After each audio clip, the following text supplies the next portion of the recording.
The Punxsutawney Ecumenical Duplicity Organization presents A History of Singing Fish. Singing fish, also known as a big-mouth billy herring, are often thought to be a staple of the impending doom of the hyper-consumerist 21st century. However, did you know that they trace their roots to the Genesis? In 9020 BC or before Challenger, God created the heavens and the earth, and put humans as he see fit. When these humans weren't fit as it turned out, he couldn't find the edit button on Homo sapiens, so instead let the mold spread and decided to deal with it later, instead making the fish. When the fish were incapable of making casinos and Blu-ray, however, in a last-ditch effort to have them do anything useful, he gave them a mouth to sing. There aren't many details past this point, however. In the Iliad, Billy Mays described God unsuccessfully attempting to stop the fish from constantly and only singing, quote, "the worst rendition of Baby Blue I've ever heard." He went on to describe it as cruel and unusual, missing multiple lyrics, and singing it in, quote, "such a painfully high pitch I wanted to cut my ears off." God later had to pay settlement charges after being charged for emotional damages. To pay for the damages, God created a singing fish plushie to be sold. After abysmal sales, God filed for bankruptcy. One plushie, however, made it to Carthage on a trade ship carrying paid protesters. This plushie traded hands in Europe from one collector to another. In 1501 it landed in the hands of Pol Pot IV, Duke of Atlas Earth. Pol Pot went on to attempt to make a singing fish that was successful profit-wise in order to get his loan shark off his back. His first attempt was to make a meme coin and rug pull everyone. However, he only managed to rug pull his grandma. Pol Pot then patented it and attempted to sell it to Disney. However, Disney didn't want a singing fish to be more popular than a stupid, awful, cretinous mouse. Pol Pot then pitched to a group the idea of making a singing fish that is hung on a wall. 3 months and they realized they would need more help.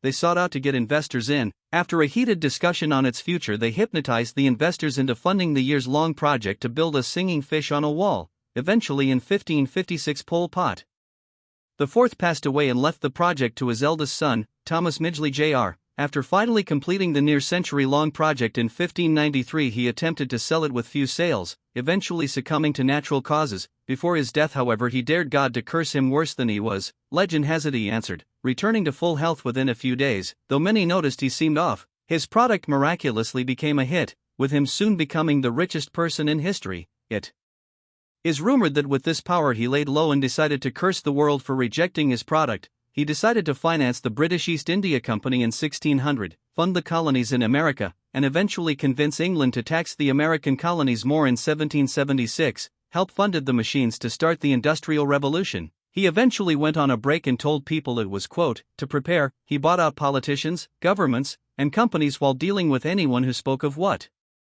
was happening.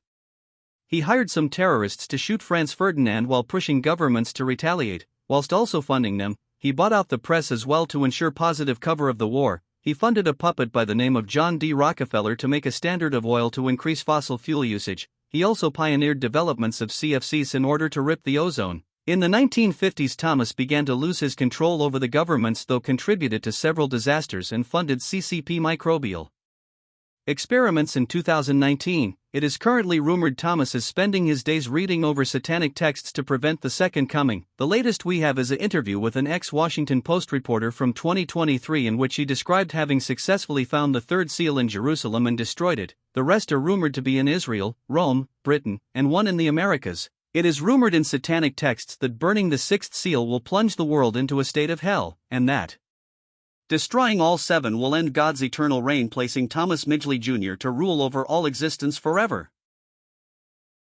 The design of the big-mouth billy herring is different from one to another, however most feature a salmon. First, the user must push a button. This sends an electrical signal that gets hung up in customs. Eventually this makes it to a circuit that sends an electric signal that demands to see proof of age from the user to protect them from radicalized views and harmful content. Once the user shows proof of age to be used in targeted ads, the electric signal goes back to the circuit which sends another signal back to ask for your email and phone, as well as typing a password for your new account on the big-mouth billy herring. This input goes in an electric signal back to the circuit which sends an electric signal back asking the user to put credit card details in to pay for a monthly subscription to use the big-mouth billy herring. After credit card info is sent to the circuit, where the circuit then asks if the user wants to pay more for different tiers of membership, with benefits as Reduced ads, a few songs that are free, a pro tag next to your account, and username customization. The user selects a tier which is sent to the circuit. The circuit then asks what songs the user would like to purchase. After a few months, the listening data and ad customization has been built to maximize profit. The user now realizes some of their songs they purchased the license to listen to are no longer on the Big Mouth Billy Herring, after waiting through hours of automated customer support. And on hold music, they are put on the line of the understaffed HR employees. The user realizes that those songs' licenses were managed by a third-party company who found a better agreement with another Big Mouth Billy Herring company, and the user's license terminated. The user will now have to purchase multiple different Big Mouth Billy Herrings, each with online profiles, tiers, ID verification, ad personalization, fees, and subscriptions, but the user is now satisfied with having 5 subscriptions. To always be able to listen to Poker Face performed by Eric Cartman, Stayin' Alive performed by Al Yankovic, and the worst rendition of Baby Blue I've ever heard. Thank you for watching. This was a Punxsutawney Ecumenical Duplicity Organization video. Make sure to blow up that like button, and leave a mark on the subscribe button, and if you feel like it, to share through any means necessary.